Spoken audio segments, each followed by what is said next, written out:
मेरा आपसे सवाल यही है कि आपके अंदर इतनी ऊर्जा आती कहां से है?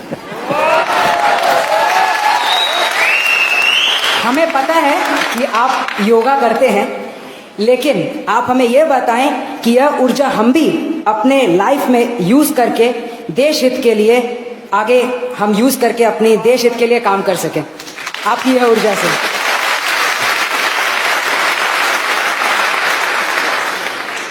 इसके कई जवाब हो सकते हैं। एक तो जवाब अगर मुझे हंसी खुशी की शाम के रूप में देना है तो मैं ये कह सकता हूं कि मैं पिछले 2 दशक से करीब करीब 20 साल से डेली 1 kg 2 kg गालियां खाता हूं।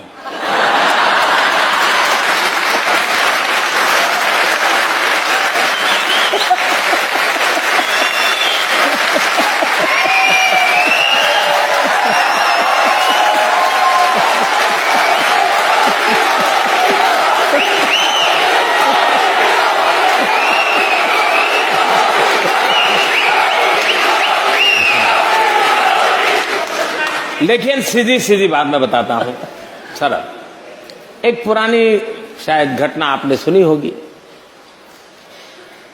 कि कोई तीर्थ स्थान था एक पर्वतमाला पर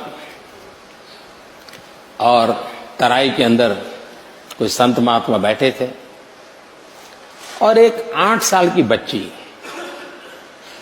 अपने 3 साल की उम्र के भाई को उठा करके उस पहाड़ी पर चढ़ रही थी। उस संत ने उसको पूछा, अरे बेटे तुझे थकान नहीं लग रही क्या? तो उस बच्चे ने जवाब दिया, ये तो मेरा भाई है। तो संत ने दोबारा पूछा, अरे तुझे मैं तुम्हारा कौन रिश्तेदार है नहीं पूछ रहा हूं, मैं तुझे पूछ रहा हूं तुझे थकान नहीं लग रही है, इसको उठा के चल रही हो? तो उस बच्चे ने दोबारा जवाब दिया, वो तो मेरा भाई है। तो संत ने तीसरी बार पूछा, अरे मैं तुझे नहीं पूछा हूं तेरा रिश्तेदार कौन है, मैं पूछ रहा हूं अरे तुझे थकान नहीं लग रही है क्या? तीसरी बार उस बच्चे ने कहा, बाप जी ये मेरा भाई है, भाई का थकान नहीं लगता है।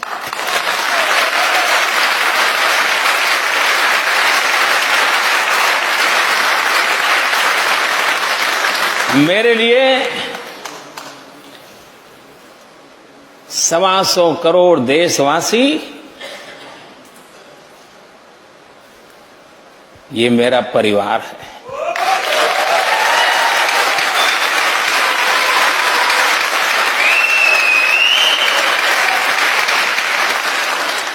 जिस पल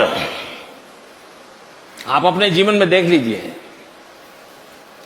जहां पर आप अपनापन अनुभव करते होंगे, कितने ही थक करके आए होंगे, सोने का मन करता होगा, शरीर साथ नहीं देता होगा, लेकिन टेलीफोन आ जाए कि आपके भतीजे को कुछ हुआ है, अस्पताल है, सारी थकान मिट जाती है। स्कूटर लेकर के आप भागते हैं, रात भर उसकी सेवा में लगे रहते हैं। क्यों? आपका अपना है, थकान मिट जाती है, आप स्वयं जुट जाते हैं। मेरी जिंदगी भी हर पल शरीर का धर्म करता ही है, लेकिन उसी पल मुझे ध्यान में कोई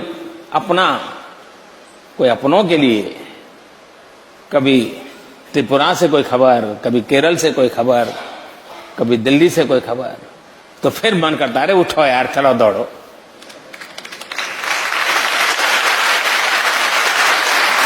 तो सबसे बड़ी बात है मन की अवस्था। दूसरी बात है कि हमें भी, क्योंकि मैं चाहूंगा मेरी जिंदगी ऐसी है कि आज तो प्रधानमंत्री हूं तो कोई चाय भी ले आएगा, पानी भी ले आएगा, लेकिन मुझे मालूम है उसके बाद क्या होगा। और इसलिए मैं नहीं चाहता हूं मैं कभी भी किसी पर बोझ बनूं। ये मेरे मन का इच्छा है और परमात्मा मेरी सहायता करे, ऐसे ही हंसते खेलते बातें करते चला जाऊं किसी दिन।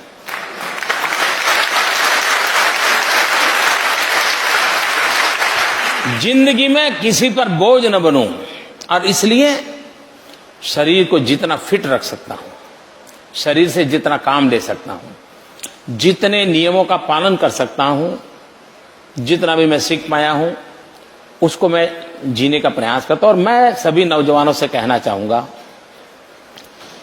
कि विरासत में बहुत कुछ मिल सकता है,